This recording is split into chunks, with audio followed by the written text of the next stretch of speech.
आजच्या कार्यक्रमाचे प्रमुख अतिथी ज्यांच्या शुभ हस्ते आजचा कार्यक्रम संपन्न झाला ते माननीय आमदार नितीनजी गडकरी साहेब हे या ठिकाणी आपलं मनोगत व्यक्त करतील। संस्थेचे अध्यक्ष आदरणीय भगतसिंहजी, माझे मित्र आदरणीय जयंत पाटील, आदरणीय विशाल पाटील, माझे सहकारी आदरणीय सुरेश खाडे, आमदार रोहित पाटील, आमदार अरुण लाड, आमदार सुहास बाबर, अनेक वर्ष मी महाराष्ट्रात मंत्री असताना माझ्याबरोबर ज्यांनी काम केलं असे माजी मंत्री आमदार शिवाजीराव नाईक, आदरणीय PR पाटील, माजी आमदार मानसिंगराव नाईक, प्रतीक पाटील, आदित्य पाटील, राजवर्धन पाटील, दिलीप तात्या पाटील, रामराव पाटील, संस्थेचे सचिव RD सावंत, उपस्थित सर्व मान्यवर बंधूंना आणि भगिनींना, जयंतरावांनी मला नागपूरला भेटून या ठिकाणी आपल्या संस्थेच्या या उद्घाटनाच्या कार्यक्रमाचं निमंत्रण दिलं होतं। त्यावेळी मी त्यांना सांगितलं होतं की नक्की आपल्या कार्यक्रमाला येईल, कारण कार्यक्रमाला येईल असं मी याकरता सांगितलं होतं की कोल्हापूर, सांगली, सातारा, पुणे जिल्ह्यात आल्यानंतर आम्हाला अनेक नवीन गोष्टी शिकायला मिळतात। कारण ही गोष्ट खरी आहे की सहकार क्षेत्रामध्ये प्रगती होत असताना आपल्या गावाचा, आपल्या भागातला आणि आपल्या सर्वांगीण जनतेचा विकास झाला पाहिजे ही विजन समोर ठेवून राजाराम बापू पाटील असतील अनेक नेत्यांनी या भागामध्ये शैक्षणिक क्षेत्रामध्ये, कृषी क्षेत्रामध्ये उत्तम कार्य उभं केलं आहे। एका फिलॉसॉफरनी असं सांगितलंय, you can donate I but you cannot donate vision. डोळे दान केले जाऊ शकतात पण दृष्टी काही दान केले जाऊ शकत नाही। स्वर्गीय राजाराम बापूंनी ज्यावेळी या भागामध्ये काम सुरू केलं तो काळ माझ्याकरता फार जुना नवीन असा होता, कारण मी विद्यार्थी होतो। मी 1975 साली ज्यावेळी देशात आणीबाणी लागली त्यावेळी 11व्या वर्गात शिकत होतो आणि त्यावेळी आणीबाणीच्या विरोधात काम करायला सुरुवात केली आणि त्यामुळे माझं मॅट्रिकचं वर्ष जे पर्सेंटेज होतं ते मला खूप कमी मिळालं, ते फक्त 52% मिळालं। आणि माझं दुर्भाग्य असं की सायन्समध्ये मला 49.26% मिळाले। त्यामुळे माझ्या घरच्यांची, बहिणींची, आईची, सगळ्यांची इच्छा होती की मी इंजिनियर झालो पाहिजे, पण मी इंजिनिअरिंगचे ऍडमिशन करता डिस्क्वालिफाय झालो। खरं म्हणजे माझी लोकांचा गैरसमज आहे की मला इंजिनिअरिंग मधलं बरंच काही समजतं, मला काही फारसं समजत नाही। पण आता मला 11 डिलिट्स डॉक्टरेट्स मिळाल्या, त्यापैकी 6 डॉक्टरेट कृषी विज्ञानामधले आहेत आणि इंजिनिअरिंग मध्ये आता मी ज्या डिपार्टमेंटला काम करतो त्यांनी 7 वर्ल्ड रेकॉर्ड केले आहेत। मला अनेक टनेल, रोड, ब्रिजेस बांधायची संधी मिळाली। खरं म्हणजे ती काही माझ्या ज्ञानामुळे ती झाली असं काही नाही आहे, पण मंत्री म्हणून त्याचं क्रेडिट मला कधी कधी मिळतं। माझ्याबरोबर काम करणारे हजारो इंजिनियर्स, कॉन्ट्रॅक्टर्स, अधिकारी, जनतेचं सहकार्य या माध्यमातून ही सगळी कामं होत असतात। मला अतिशय आनंद आहे की एखाद्या वेळी चांगली गोष्ट जी होते त्याचं मी आजच आपल्या प्राचार्यांना एक विनंती केली की हा पेठ ते सांगली या रस्त्यावर मी 3-4 वर्ष बऱ्याच शिव्या खात होतो। हा फार खराब रस्ता होता। पुणे जिल्ह्यातल्या, कोल्हापूर जिल्ह्यातल्या, सातारा जिल्ह्यातल्या, सांगलीच्या बरेचसे रस्ते होऊन गेले, पण हा रस्ता काही कारणामुळे अडकला होता आणि ज्यांनी याचं कॉन्ट्रॅक्ट घेतलं ते त्यांनी 46-47% बिलो घेतला आणि मी आणि जयंतराव त्या कार्यक्रमाच्या वेळी, संजय पाटील होते, आम्ही सगळेजण कुठून तरी कार्यक्रमावर आलो होतो, सरकारी कार्यक्रम। त्यावेळी त्या रस्त्याचं भूमिपूजन झालं तेव्हा जयंतराव मला असं म्हणाले होते की हा रस्ता एवढा खराब आहे आणि कॉन्ट्रॅक्टर आता बिलो गेला, काय होईल काही सांगता येत नाही। मी त्यांना म्हणलं तुम्ही चिंता नका करू, या कॉन्ट्रॅक्टरनी काम नाही केलं त्याला रगडल्याशिवाय मी राहणार नाही. पण मला सांगताना आनंद होतो की 80% काम पूर्ण झालं आणि पुढल्या 1-1.5 महिन्यात पूर्ण रस्त्याचं काम पूर्ण होईल आणि त्याची क्वालिटी उत्तम आहे असं जयंतरावांनी सांगितलं. याचा मला मनापासून आनंद झाला. मी आमच्या कॉन्ट्रॅक्टरचं आणि सगळ्यांचं मनापासून अभिनंदन करतो. या शिक्षण संस्थेमध्ये आल्यानंतर जी फ्युचरिस्टिक डेव्हलपमेंट आहे, futuristic development and futuristic vision for development is very important. आणि त्या अनुषंगाने अनेक क्षेत्रामध्ये अतिशय उत्तम काम या संस्थेने केलं. खरं म्हणजे शिक्षण ही अशी गोष्ट आहे की ज्यावर होणारी कॅपिटल इन्व्हेस्टमेंट ही भविष्यातल्या पिढीला निर्माण करण्याकरता होणारा खर्च आहे. आणि जर आपल्या तरुण मुलांना जर चांगलं शिक्षण मिळालं तर आपण जगामध्ये पुढे जाऊ शकतो. हे युनिव्हर्सल ट्रूथ आहे. आणि याचं उदाहरण आज या संस्थेत मी बघितलं. मी नेहमी 2 गोष्टी लक्षात ठेवतो की innovation, entrepreneurship, science, technology, research, skilled and successful practices, we name it as knowledge, and conversion of knowledge into wealth is the future. आणि हेच राजाराम बापूंनी त्या काळात जाणलं असल्यामुळे त्यांनी उत्तम पायाभरणी केली आणि जयंतरावांनी आणि त्यांच्या बंधूंनी अतिशय उत्तम या ठिकाणी शिक्षण संस्था भविष्याचा वेध घेत निर्माण केली. मला अतिशय आनंद आहे की या शिक्षण संस्थेच्या माध्यमातून जे मुलं तयार होतील त्यांचं भविष्य अतिशय उज्ज्वल आहे. आपल्या प्रधानमंत्र्यांचं स्वप्न आहे की आपल्या देशाला आत्मनिर्भर भारत बनवायचं आहे. $5 ट्रिलियन ची इकॉनॉमी तयार करायची आहे. या देशाला जगातली 3री अर्थव्यवस्था बनवायची आहे. आणि हे जर करायचं असेल तर आपल्या इथे सगळ्यात मोठी देणगी आपल्याकडे आहे की जगातली सगळ्यात trend, young, talented engineering manpower जगात कुठल्या देशामध्ये असेल तर त्या देशाचं नाव हिंदुस्थान आहे. आणि त्यामुळे येणाऱ्या काळामध्ये आपलं भविष्य उज्ज्वल आहे. मधल्या काळामध्ये आपल्या देशातून IIT मधून जे विद्यार्थी उत्तम पास झाले त्यांनी MBA केलं आणि युरोपियन कंट्री आणि अमेरिकेमध्ये जे सगळे CEO आहेत त्यांचा पगारही आपण समजा आपल्या कल्पनाशक्तीच्या बाहेर. कोणी 100 कोटी, कोणी 200 कोटी, कोणी 300 कोटी, अशा यांची मोठी कॉन्फरन्स झाली.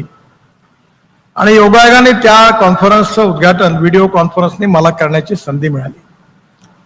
त्यावेळी माझ्या लक्षात आलं की आपली तरुण मुलं जगात जाऊन किती मोठं काम करतात. तुम्ही मायक्रोसॉफ्ट असेल, गुगल असेल, जगातली मोठी मोठी रिसर्च असतील, या सगळ्यामध्ये भारतीय इंजिनियर्सचा खूप मोठा सहभाग आहे. आणि त्यामुळे ज्ञानाच्या भरोशावर आपण जगामध्ये राज्य करू शकतो इतकं नॉलेज हे महत्वपूर्ण आहे. पण नॉलेजच्या बाबतीमध्ये अनेक प्रकारच्या फॅसिलिटी या ठिकाणी आहेत आणि यामुळे आपलं जीवन सुसह्य होणार आहे, सस्टेनेबल डेव्हलपमेंट होणार आहे. सध्या जगामध्ये एका मोठ्या गोष्टीची चर्चा सुरू आहे. पण ती चर्चा जी आहे ती डोमेस्टिक हॅपी ह्युमन इंडेक्स, आपल्या मराठी भाषेत त्याला सुखांक असं म्हणता येईल. भूतानच्या प्रधानमंत्र्यांनी युनोमध्ये एक भाषण दिलं आणि त्यांनी सांगितलं की आपण डोमेस्टिक हॅपी ह्युमन इंडेक्स वाढवला पाहिजे, सुखांक वाढवला पाहिजे. सुखांक वाढवला पाहिजे याचा अर्थ असा होता की आपल्या गावामध्ये जी जनता राहते त्यांना राहायला उत्तम घर मिळालं पाहिजे, त्यांच्या मुलांना उत्तम शिक्षण मिळालं पाहिजे आणि त्याचबरोबर त्यांना उत्तम फॅसिलिटी, सुविधा मिळाल्या पाहिजे. शेतकरी असतील तर ते समृद्ध आणि संपन्न झाले पाहिजे, त्यांच्या मालावर प्रक्रिया करणारे उद्योग झाले पाहिजे. आणि या सगळ्यांमधून जे पर कॅपिटा इन्कम वाढणार आहे, ग्रोथ रेट वाढणार आहे, त्यातून गावं समृद्ध आणि संपन्न होणार आहे, अशी डोमेस्टिक हॅपी ह्युमन इंडेक्सची त्यांची कल्पना होती. आज जेव्हा मी आपल्या गावामध्ये आलो तेव्हा आपण ही कल्पनाही 25 वर्षापूर्वी करू शकलो नाही की या इस्लामपूर सारख्या गावामध्ये, या शहरामध्ये एवढं मोठं इंजिनिअरिंग कॉलेज तयार होईल. मी ज्यावेळी महाराष्ट्र सरकारमध्ये होतो, 18 वर्ष महाराष्ट्राच्या विधिमंडळात राहण्याची मला संधी मिळाली, त्यावेळी आमची एक कमिटी तयार झाली होती शिक्षण मंत्रालयाने, आणि आम्हाला महाराष्ट्रात दौरा करून महाराष्ट्र सरकारला एक रिपोर्ट द्यायचा होता. आम्ही बऱ्याच ठिकाणी फिरलो आणि आल्यानंतर ज्यावेळी रिपोर्ट द्यायची वेळ आली त्यावेळी मी शिक्षण मंत्र्यांना सांगितलं की आमचा रिपोर्ट 4 वाक्यातच संपू शकतो. त्यामुळे एवढं तुम्ही हिंडले आणि एवढ्या कमी शब्दात कसा संपणार आहे? तेव्हा त्यांना मी सहज सांगितलं, ज्या गावात शाळेची बिल्डिंग होती तिथे शिक्षक नव्हते, जिथे शिक्षक होते तिथे बिल्डिंग नव्हती, जिथे दोन्ही होते तिथे विद्यार्थी नव्हते, आणि जिथे तिन्ही होते तिथे शिक्षण नव्हतं. त्यामुळे तुम्ही भाग्यवान आहात की राजाराम बापूंनी जी विजन ठेवली त्याच्यामुळे उत्तम शिक्षण संस्था निर्माण झाली आणि जागतिक दर्जाचं उच्च शिक्षण तुम्हाला उपलब्ध झालं. याबद्दल आपण अतिशय भाग्यवान आहात की ज्यामुळे या सगळ्या फॅसिलिटी आपल्याला मिळाल्या. जग बदलत चाललेलं आहे आणि बदलत्या काळामध्ये आपल्याला आपल्या विकासाचा गंभीरतेने विचार करण्याची आवश्यकता आहे. महात्मा गांधी असं म्हणायचे की आपला देश 90% गावात राहतो, पण 90% जो गावात राहतो हळूहळू 35% जनतेचं मायग्रेशन झालं. मुंबई, पुणे, कलकत्ता, चेन्नई, बेंगलोर, दिल्ली या सगळ्या शहरामध्ये झोपडपट्ट्या तयार झाल्या, आणि या झोपडपट्ट्या ज्या तयार झाल्या त्यातून सगळे ग्रामीण भागातून अनेक तरुण मुलं, अनेक परिवार शहराकडे गेले.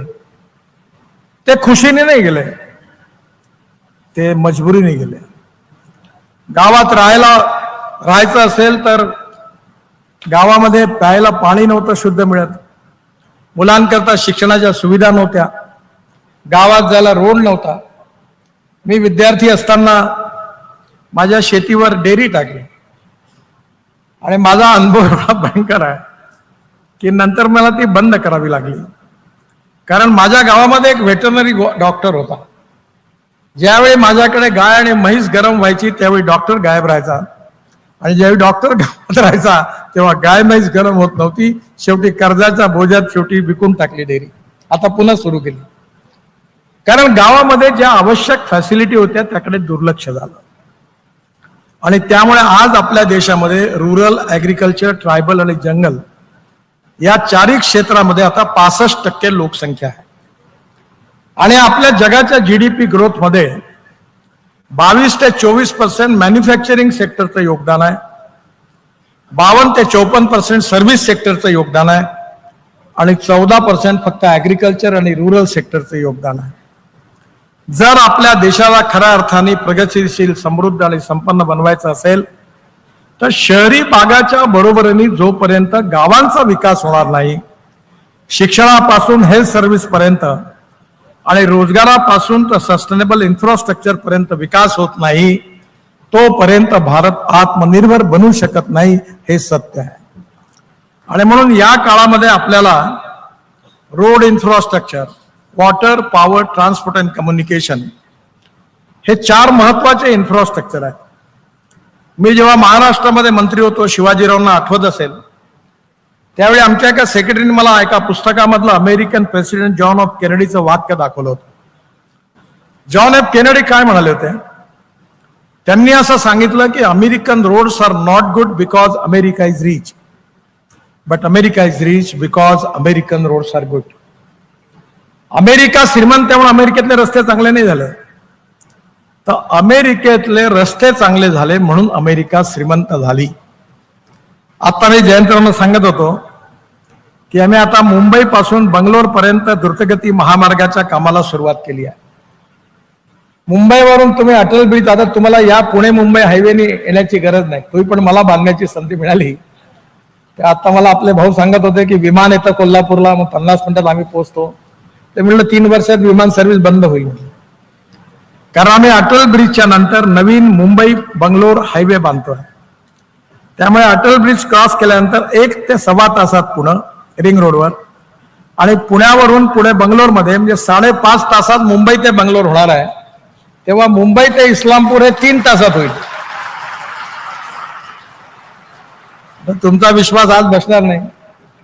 जेव्हा मुंबई पुण्याला 9 तास लागत होते तेव्हा मी म्हणायचो 2 तासात होईल, तेव्हा कोणी विश्वास ठेवायला तयार नव्हतं. आता आम्ही दिल्ली ते डेहराडून एक हायवे बांधला आहे, 9 तास लागतात. तर पुढच्या महिन्यात त्याचं उद्घाटन आहे. आणि आता दिल्ली ते डेहराडून फक्त 2 तासात आहे. ज्यावेळी आपण मुंबई टू पुणे बांधला तेव्हा जेट एअरवेजचे 8 विमानं पुण्यावरून मुंबईला जायची, आता एकही विमान जात नाही. याचं कारण 1 तास आधी जाणं, 1 तास घरून जायला, पुन्हा उतरल्यावर घरी जायला, मग विमानतळावर 4 तास लागतात. त्यापेक्षा 2-2.25 तासात घरी जाता येईल. त्यामुळे आता ही सगळ्यात महत्वाची जी डेव्हलपमेंट महाराष्ट्रातली होणार आहे ती पुणे सातारा कोल्हापूर जो कागल रस्ता आहे तो होणारच आहे, त्याचं काम सुरू आहे. पण त्याच्याही पेक्षा महत्वाचं म्हणजे ज्यावेळी पुणे बंगलोर रस्ता पूर्ण होईल आणि हा सगळा सांगली सातारा जिल्ह्यातल्या दुष्काळी भागातून जाणार आणि त्यामुळे सगळा विकास भविष्य काळातल्या त्या बाजूने होणार आहे. तुमचे लगेच कान टवकारून तिकडे जमीन खरेदी करायला आपण जाऊ नका. त्यामुळे येणाऱ्या काळामध्ये रोड आणि विजेच्या बाबतीत आपण आज खऱ्या अर्थाने आज परिपूर्ण आपल्याकडे वीज आहे. आपल्या टोटल पॉवर बास्केटमध्ये 40% सोलर पॉवर आहे, ग्रीन पॉवर आहे आणि ती वाढत चाललेली आहे.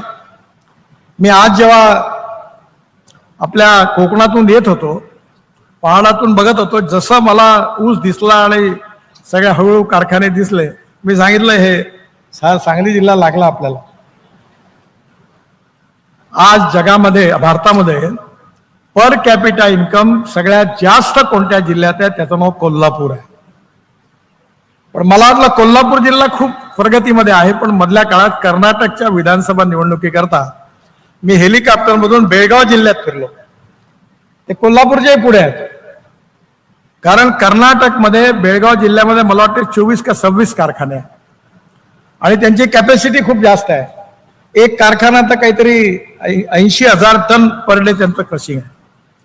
म्हणजे येणाऱ्या काळामध्ये जी प्रगती, समृद्धता आणि संपन्नता येणार आहे त्याचा संबंध पाण्याशी आहे. आणि ज्यावेळी मी वॉटर रिसोर्सेस मंत्री होतो त्यावेळी देवेंद्रजींनी मला सांगितलं की आपल्या सगळ्या योजना प्रकल्प बंद पडले आहेत. तेव्हा मी एक योजना तयार केली, त्याच्यात प्रधानमंत्री सिंचाई योजना आणि एक महाराष्ट्रात त्यांना म्हणलं मला अशा प्रकारचं पत्र लिहून एक बळीराजा योजना तयार केली.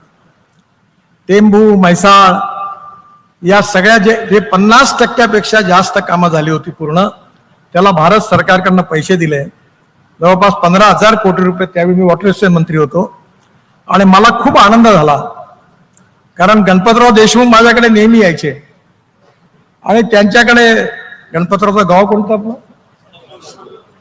सांगोला, आणि त्या ठिकाणी दुष्काळी भाग होता. R.R. पाटील आम्ही जेव्हा सिंचनावर वादविवाद व्हायचे, आमच्याकडे मोठा बॅकलॉग होता. त्यावेळी मला R.R. पाटील म्हणजे एकदा आमच्या कवठे महांकाळ आणि या सगळ्या याच्यात भागात तुम्ही येऊन बघा, तिथेही पाण्याची कमी आहे. त्यामुळे पाणी जिथे आहे तिथे समृद्धता आहे, संपन्नता आहे. आणि मला यावेळी इलेक्शनमध्ये मी जेव्हा वरतून बघत होतो तेव्हा त्या मॅपमधून आणि गुगलवरून बघताना मला एवढा आनंद झाला की मी सोलापूरवरून निघाल्यानंतर मला हिरवेपणा जाणवला, हिरवं दिसलं. आणि म्हणून येणाऱ्या काळामध्ये पाणी आलं, पाणी आल्यामुळे ऊस लागला, शेतकऱ्यांचं उत्पन्न वाढलं आणि त्यामुळे शेतकरी समृद्ध संपन्न झाला.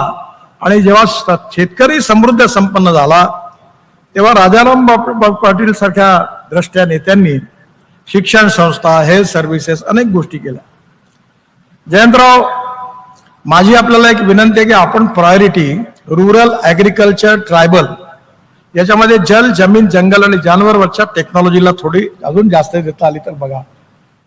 याचं कारण जोपर्यंत गावं समृद्ध संपन्न होणार नाही तोपर्यंत आपल्या देशाची प्रगती आणि विकास होऊ शकत नाही. आणि मला अतिशय आनंद आहे की जी नवीन टेक्नॉलॉजी आहे जी ग्रामीण भागाशी संबंधित आहे त्या संदर्भामध्ये आपण जरूर डेव्हलपमेंट करणारं रिसर्च इन्स्टिट्यूट काढा.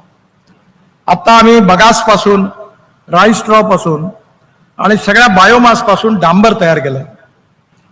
आणि हे जे डांबर होतं हे नागपूर जबलपूर रस्त्यावर 1 किलोमीटर रस्ता बांधला आणि त्या ठिकाणी त्या रस्त्याचं परीक्षण सेंट्रल रिसर्च रोड ऑर्गनायझेशननी केलं आणि त्यांनी सांगितलं की हा रस्ता प्रचलित पेट्रोलियम बिटुमिनपेक्षा हा अनेक पटीने चांगला आहे.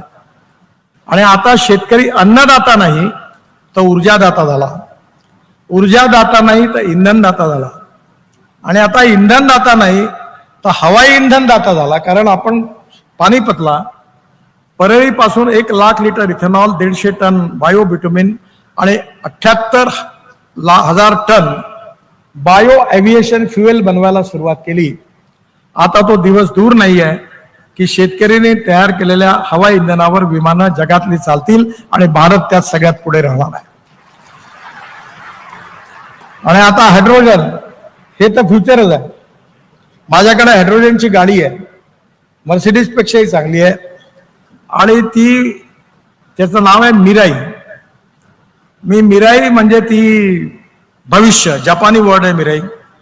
आणि मग येणाऱ्या काळात 22 लाख कोटी रुपयाचं जे इम्पोर्ट आहे पेट्रोल, डिझेल आणि फॉसिल फ्युएलचं, यातले बहुसंख्य पैसे शेतकऱ्याच्या पाकिटमध्ये गेले पाहिजे, हे माझं स्वप्न आहे. आणि म्हणून या देशात जर एकदा यातले 10 लाख कोटी जरी आपल्याकडे वळले तर गावातला कुठलाही तरुण मुंबई पुण्यात नोकरी करायला जाणार नाही, असा माझा विश्वास आहे. आज आपल्याकडे मीच ट्रान्सपोर्ट मंत्री आहे. इलेक्ट्रिकवर जेव्हा बसेस आल्या, ट्रक आले, आता मशिनरी कन्स्ट्रक्शन इक्विपमेंट आले, तेव्हा मला लोक विचारायचे की तुम्ही जर रस्त्यात इलेक्ट्रिकची गाडी बंद झाली तर तुम्ही धक्का माराल का? आता कोणी नाही म्हणत. $150 पर किलोवॅट पर आवर जी लिथियम आयन बॅटरीची किंमत होती ती आता $100 झाली आहे. आणि मला विश्वास आहे की 6 महिन्यात ती $90 जर झाली तर इलेक्ट्रिक व्हेकल आणि पेट्रोल डिझेल व्हेकलची किंमत एक राहणार आहे. आणि आता आपल्या डिस्टिलरीमधून आपण इथेनॉल तयार करणार नाही तर एव्हिएशन फ्युएल तयार करू, आणि जे वेस्ट वॉटर आहे त्यापासून आपण हायड्रोजन तयार करायला लागलो तर सगळ्या इंडस्ट्रीमध्ये हायड्रोजनचा वापर होईल. त्यामुळे need based research, region based research याची गरज आहे. तुम्हाला माहिती आहे आमच्याकडे गडचिरोली जिल्हा नक्षलग्रस्त, नक्षलाइट मुवमेंटचं कॅपिटल होतं. तिथे आयर्न ओर मिळाला पण काम नव्हते करू देत. आम्ही बरेच प्रयत्न केले आणि काम सुरू झालं. आणि आता आम्ही जेव्हा आता ऍडव्हान्टेज विदर्भ घेतला त्याच्यात 5.5 लाख कोटी रुपयाची इन्व्हेस्टमेंट केवळ गडचिरोलीमध्ये आली. तिथला जो आयर्न ओर आहे त्याची ग्रेड 65 आहे. हे सज्जन जिंदाल मला बाजूला म्हणाले, तुम्हाला माहिती आहे की जगातली सगळ्यात चांगली ग्रेडचं आयर्न ओर जर कुठे असेल तर गडचिरोलीत आहे. आणि आता 100 स्टील इंडस्ट्रीज वेगवेगळ्या प्रकारचे स्टील तयार करणार. आणि ज्यामुळे मला विश्वास आहे की येणाऱ्या काळामध्ये महाराष्ट्रातला सगळ्यात प्रगतिशील आणि समृद्ध संपन्न जिल्हा जो सध्या ॲस्पिरंट डिस्ट्रिक्ट आहे तो गडचिरोली जिल्हा होईल, सगळ्यात विकसनशील, आणि तिथल्या हजारो तरुणांना रोजगार मिळेल. आज मला याही गोष्टीचा आनंद आहे की साखर कारखान्याच्या मार्फत मिळणाऱ्या प्रॉफिटमधून लोककल्याणकारी संस्थांची निर्मिती झाली. आणि आज इथे सगळ्या प्रकारची टेक्नॉलॉजी आहे भविष्यातली. आणि ही टेक्नॉलॉजी जी आहे ही या भागातल्या तरुण मुलांचं भविष्य बदलणार आहे. जगामध्ये त्यांना रोजगार मिळणार आहे. आणि फ्युचरिस्टिक टेक्नॉलॉजीचा आधार घेऊन कोणत्या टेक्नॉलॉजी आपण आणल्या पाहिजे, त्यापैकी अनेक टेक्नॉलॉजी या ठिकाणी आल्या आहेत. आणि यातून नक्कीच या भागातल्या जनतेचा विकास होणार आहे. मला अतिशय आनंद आहे की या विकासाच्या प्रक्रियेमध्ये या संस्थेची पण भूमिका महत्वाची आहे. आज जयंतराव तुम्ही फार राजकारणाचा विचार नका करू. हे पत्रकार हे असं आहे की मी काही जास्त बोलत नाही, पण मी यांचा कधी रिकग्निश नाही करत. आणि जनतेला मी सांगून टाकला, मी पण खासदार तिसऱ्यांदा आलो. मी सांगितलं की प्रभू राम जातीयवाद सांप्रदायिकता म्हणलं बिलकुल नाही यायचं. जो करेगा जात की बात मी सांगितलं उसको मारूंगा लात. मला फरक नाही पडला. त्यामुळे कोणाच्या लिहिण्यातून फार संवेदनशील व्हायची गरज नाही. शेवटी राजकारण we need to redefine the definition of politics. माझी पार्टी माझ्याबरोबर आहे, माझे विचार माझ्याबरोबर आहे. अटल बिहारी वाजपेयींनी मला सांगितलं, ते म्हणाले तुम्ही जोपर्यंत निवडून येत नाही तोपर्यंत पक्षाचे आहात, खासदार आमदार निवडून आल्यानंतर जनतेचे आहात, आणि मंत्री झाल्यावर देशाचे आहात. जे योग्य काम आहे ते सगळ्यांचं केलं पाहिजे. आणि चुकीचं काम आपल्या माणसाचं केलं नाही पाहिजे. आणि म्हणून राजकारण म्हणजे समाजकारण, राष्ट्रकारण, अर्थकारण आणि विकासकारण. पॉवर पॉलिटिक्स म्हणजे केवळ राजकारण नाही आहे. आणि महाराष्ट्राची परंपरा राहिली आहे की महाराष्ट्रामध्ये यशवंतराव चव्हाण असतील, वसंतराव नाईक असतील, किंवा आता बदल्या काळामध्ये अनेक मंत्री मुख्यमंत्री झालेत, पवार साहेब होते. महाराष्ट्रामध्ये इलेक्शन पुरतं राजकारण राहिलं. इलेक्शनच्या नंतर राजकारण नाही झालं. 15 दिवस ज्याच्यात दम असेल तेवढा दम मारून घ्या, जो जिंकल तो सिकंदर, जो हारला त्यांनी पुन्हा प्रयत्न करा. त्यामुळे आजचा कार्यक्रम जो आहे तो राजकारणाचा नाही. माझे अतिशय उत्तम मित्र आहे म्हणून मी या कार्यक्रमाकरता आलो. वैचारिक मतभिन्नता असेल पण मनभेद असता कामा नये, हे अटलजींचं सुंदर वाक्य आहे. आणि त्यामुळे जिथे राजकारण येईल, मी आलो ना प्रचाराला, आमच्या पक्षाकरता लोकसभेच्या विधानसभेच्या निवडणुकीत आलो तेव्हा प्रचार केला. पण निवडणूक संपल्यानंतर राजकारण संपलं. आणि त्यामुळे या शिक्षण क्षेत्रामधल्या विकासाकरता, हेल्थ सर्व्हिसेस करता, फ्युचरिस्टिक डेव्हलपमेंट करता, चांगल्या इन्फ्रास्ट्रक्चर करता आपल्या सगळ्यांना मिळून काम करण्याची गरज आहे. आणि मला विश्वास आहे की नक्कीच ही संस्था एक कॅटलिस्ट सारखं विकासामध्ये नक्की योगदान करेल. मी संस्थेच्या अध्यक्षांना, संचालकांना बऱ्याच माझ्याकडनं शुभेच्छा देतो. मला 6:20च्या आत उडायचं आहे. बऱ्याच लोकांनी मला बरीच कामं सांगितलेली आहे, मी त्यातली बरीच मंजुरी केलेली आहे. तुमच्या मिरज, सांगली, पेठ या रस्त्यामध्ये पुणे, कोल्हापूर व मुंबई, गोवा यांना जोडणारा एक राज्यमार्ग जो आहे पलीकडे, तो शिवाजीरावांनी मागणी केली आहे 2 हायवेला. त्याकरता मी नक्की दिल्लीला गेल्यावर प्रयत्न करीन. पेठ नाका सांगली काम जे आहे ते जवळपास पूर्ण झालेलं आहे. दुसऱ्या टप्प्यात व्हीयूपी, स्काय ब्रिज मंजूर करून द्यायचे मी आदेश दिले आहेत. आणि त्याच नंतर आपल्या इथे पेठ, सांगली, इस्लामपूर इथे स्ट्रीट लाईटची ते काम मंजूर झालेलं आहे. नंतर बरेचसे हे आहेत. मी आता असं करतो की सगळे रोहित पाहून सगळ्यांनी बरेचसे कामं मंजूर केले, मी माझ्या वेबसाईटवर टाकून देतो. कारण या कामात फार मी राजकारणाबद्दल आणि डिपार्टमेंटबद्दल बोलणं, पण मी हे सगळे बरोबर घेतले आहेत. मी आज रात्री मी चाललोय स्पेनला. आमच्या नागपुरी ऑरेंजला, स्पेन मधला ऑरेंज आहे टँगो, त्याच्या शेतकऱ्यांना घेऊन चाललोय. त्यामुळे innovation, entrepreneurship, science, technology, research, skill याचा विकास इथे होतोय.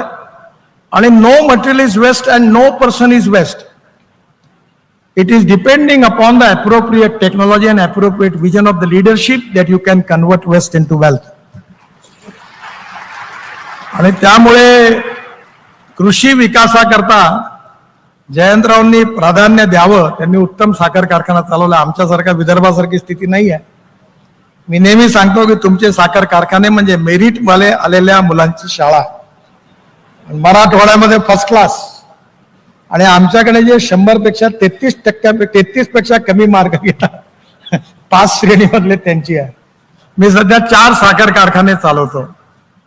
आता मला सुबुद्धी झाली की दुर्बुद्धी झाली माहित नाही, पण अजूनपर्यंत चालू आहेत. त्यामुळे येणाऱ्या काळामध्ये ऍग्रिकल्चर, रुरल, ट्रायबल सेक्टरमध्ये इंजिनिअरिंग टेक्नॉलॉजीचा उपयोग करून आपल्याला सस्टेनेबल डेव्हलपमेंट कशी करता येईल याही बाबतीमध्ये आपण जरूर पुढाकार घ्या. भारत सरकारतर्फे अनेक उत्तम योजना आहे. मी स्वतः ट्रान्सपोर्ट मंत्री असल्यामुळे इलेक्ट्रिक ट्रॅक्टर, CNGचा ट्रॅक्टर, आता इथेनॉलच्या अनेक गोष्टी झाल्यात. त्यामुळे येणाऱ्या काळात आपल्या देशाचं भविष्य अतिशय उज्ज्वल आहे. तुम्ही जेव्हा भारतातून अन्य देशामध्ये जाता तेव्हा तिथल्या लोकांमध्ये भारतातल्या डेव्हलपमेंटमधलं रिकग्निशन आणि रिस्पेक्ट खूप मोठा आहे. आणि पश्चिम महाराष्ट्रामध्ये तर अतिशय उत्तम विकास सुरू आहे. त्यामुळे या आजच्या पलीकडे अजून उडी मारून या भागातल्या जनतेच्या आशा, अपेक्षा आणि आकांक्षा पूर्ण करण्यामध्ये ही इन्स्टिट्यूट यशस्वी होईल. उत्तम विद्यार्थी तयार होतील आणि भारतात तर उत्तम काम करतीलच, पण जगाच्या कानाकोपऱ्यात जाऊन या इन्स्टिट्यूटचं नाव देखील मोठं करतील असा मला विश्वास आहे. सर्व या ज्या जिमचं आणि हॉस्टेलचं उद्घाटन झालं असं मी जाहीर करतो. आणि पुन्हा एकदा संस्थेच्या सर्वांना मनापासून शुभेच्छा देतो आणि माझं बोलणं संपवतो. धन्यवाद. नमस्कार. काही सत्कार या ठिकाणी संपन्न होणार आहेत. आदरणीय गडकरी साहेबांना विनंती आहे की इमारतीच्या योगदानामध्ये ज्यांनी योगदान दिले त्या मान्यवरांचा सत्कार सोहळा या ठिकाणी संपन्न होतोय. राहुलजी फणसाळकर, कल्प गुमास्ते, विशाल एडवणकर, सुनील पाटील